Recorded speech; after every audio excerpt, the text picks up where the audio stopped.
നോക്കേ.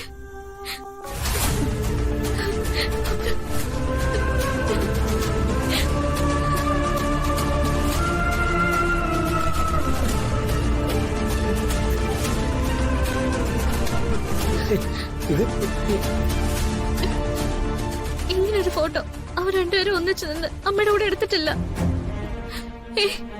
ഒരിക്കലും അങ്ങനെ ഉണ്ടായിട്ടില്ല.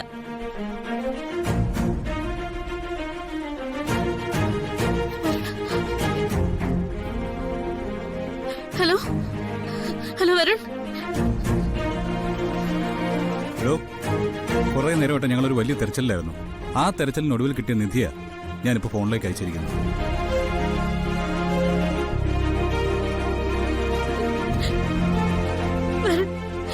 ഇത് സത്യമാണോ? ഒരു സത്യാണ്. ശ്യാമ മേഡത്തിന് ഒന്നും സംഭവിച്ചിട്ടില്ല. ശ്യാമ ഇവിടെ ജീവിച്ചിരിപ്പുണ്ട്.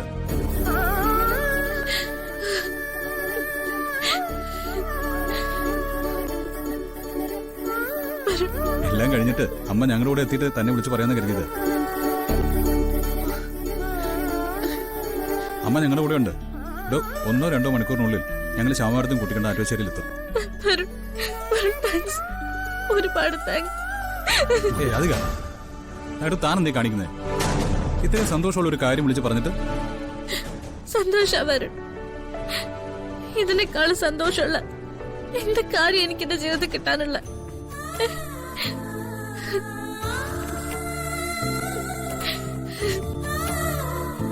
മോനെ, കുറച്ചു മുമ്പേ ദുർഗ ശ്യാമ മേഡം ജീവിച്ചിരിപ്പുണ്ടാവില്ലേ എന്നൊരു സംശയം രാധികമ്മളോട് ചോദിച്ചു അത്രേ. ആ നിമിഷം മുതല് ജീവിതത്തിലേക്ക് തിരിച്ചു കൊണ്ടുവന്നു എല്ലാരും കൂടി. ഞാൻ പേഴ്സണലി വല്ലാതെ വിഷമിച്ചിരിക്കുന്ന ഒരു കേസായിരുന്നു ഇത്. അന്വേഷണം ഒരിടത്ത് എത്താതായപ്പോ വല്ലാതെ ഭയപ്പെട്ടു. സൂചനകളിൽ നിന്നും മടക്കാവുന്ന ഫയലല്ലല്ലോ ഞാൻ ആരാധിക്കുന്ന ശ്യാമ മാഡം. കൂടുതൽ കാര്യങ്ങൾ നേരിട്ട് അറിയാനുണ്ട്. അത് പിന്നെയോ. വരുൺ, കൺഗ്രാറ്റ്സ്. വാസ്തവത്തിൽ പോലീസിനേക്കാൾ ഫാസ്റ്റായിട്ട് ചിന്തിച്ചതും മൂവ് ചെയ്തതും നിങ്ങളാണെന്നുള്ളതാണ്. You have done a good job. Thank you sir. പക്ഷേ ഞങ്ങളെക്കാളൊക്കെ അഭിനന്ദനത്തിന് അർഹത ദുർഗയ്ക്ക് കിരണുമാണ്. സർ, ശ്യാമമ്മയുടെ അടക്കം ഞങ്ങളുടെ എല്ലാവരുടെയും സംശയം ആരാണ് ഈ ദുർഗയും കിരണും. അവരുടെ രീതികൾ കണ്ടിട്ട് സാധാരണക്കാരെ പോലെ തോന്നിയില്ല. മാഡം, പോലീസ് അന്വേഷണം വഹിക്കുന്നു എന്ന് പറഞ്ഞ് മാഡത്തിന്റെ ആരാധകവൃന്ദം പലയിടത്തും കൂട്ടം കൂടിയിരുന്നും പലയിടത്തും അവർ തിരച്ചിലിനൊരു ഗ്രൂപ്പ് തന്നെ ഫോം ചെയ്തു. ഒരുപക്ഷെ സർവീസിനിടയിൽ ഇത് ആദ്യമായിട്ടാവും ഒരു സെലിബ്രിറ്റിയെ അന്വേഷിച്ച് എന്ത് റിസ്കും എടുക്കാൻ തയ്യാറായി ആരാധകർ തുനിഞ്ഞിറങ്ങുക എന്നത്. കിരണും ദുർഗയും അക്കൂട്ടത്തിലുള്ളവരാണ്. ഇവിടെ മാത്രമല്ല, പല സ്ഥലങ്ങളിലും പല ബ്രാഞ്ചും ഈ തിരച്ചിലിനുണ്ടായിരുന്നു. മലയാളത്തിന് നല്ല പാട്ടുകൾ സമ്മാനിച്ച ഗായകയ്ക്ക് ആരാധകരുടെ ആദരം തന്നെയാണ് നടന്നത്. സർ, താവളത്തിലുണ്ടായിരുന്ന ഗുണ്ടകളും ബാച്ചിനെയും പോലീസ് സ്റ്റേഷൻ എത്തിച്ചിട്ടുണ്ട്. ബാക്കിയുള്ള ഇവരാണ് സർ.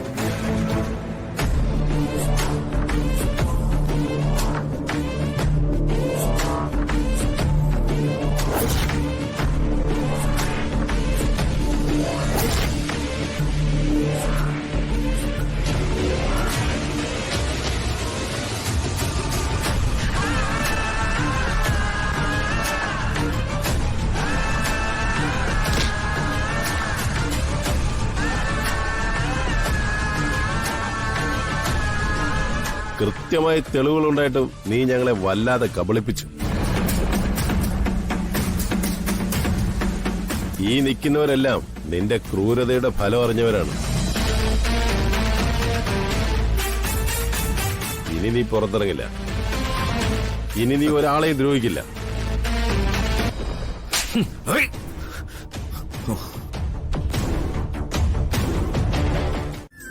എടാ, നമ്മുടെ ആദ്യ ഒരു അമ്പലമില്ലേ, അത് നമ്മൾ പോകുന്ന വഴിക്കല്ലേ? രാധയോട് അങ്ങോട്ട് വരാൻ പറഞ്ഞാലോ? അത് കൊള്ളാം. ഏതാ അമ്പലം പറഞ്ഞത്? ആദ്യൊരു അമ്പലം. ഏകദേശം ഇവിടുന്ന് അങ്ങോട്ടും ആറ്റുവശരുന്ന് ഇങ്ങോട്ടും ഒരേ ദൂരമാ.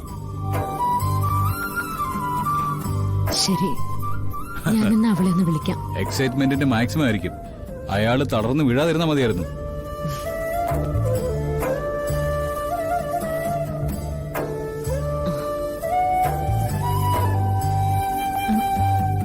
വരുൺ പറഞ്ഞതുപോലെ സൂക്ഷിക്കണേ.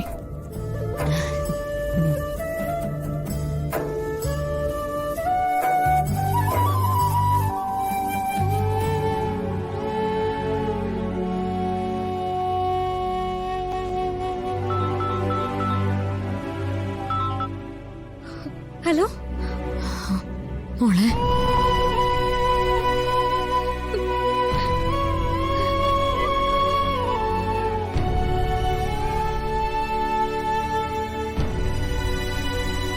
ഹലോ അമ്മ.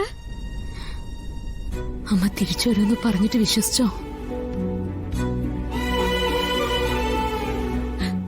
അമ്മ പോയിന്ന് തന്നെ ഞാൻ വിശ്വസിച്ചിട്ടില്ലായിരുന്നു.